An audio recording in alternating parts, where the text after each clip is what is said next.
12 mars 1955, le jour où Charlie Parker meurt d'un fou rire. Par Frédéric Lévineau, journaliste au Point.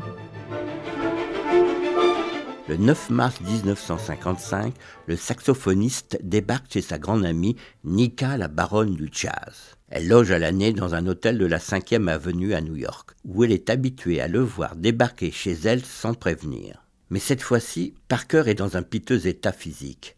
Depuis des années, il souffre d'ulcères et de problèmes cardiaques à cause d'une consommation effrénée de tabac, de pétards, d'alcool et d'héroïne.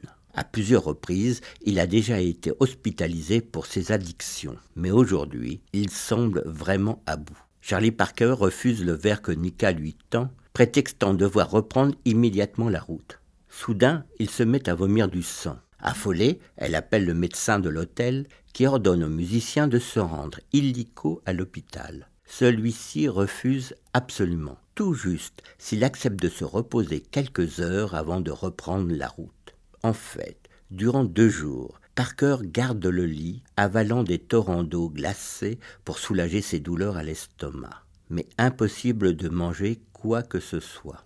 Le samedi 12 mars 1955, il prétend se sentir suffisamment bien pour reprendre la route dès le lendemain.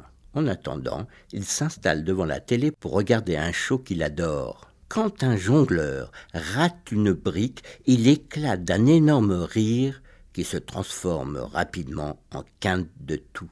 Le musicien étouffe. Il se lève instinctivement du fauteuil pour trouver de l'air. Rien n'y fait. Il retombe assis. Sa tête pique vers l'avant. Nika se précipite pour prendre son pouls. Il bat encore, mais très faiblement, puis s'arrête définitivement. Charlie Parker est mort. Il n'avait que 34 ans. Sur son rapport, le médecin légiste écrira dans la case « âge » environ 53 ans. Une série réalisée par Megan Kieki.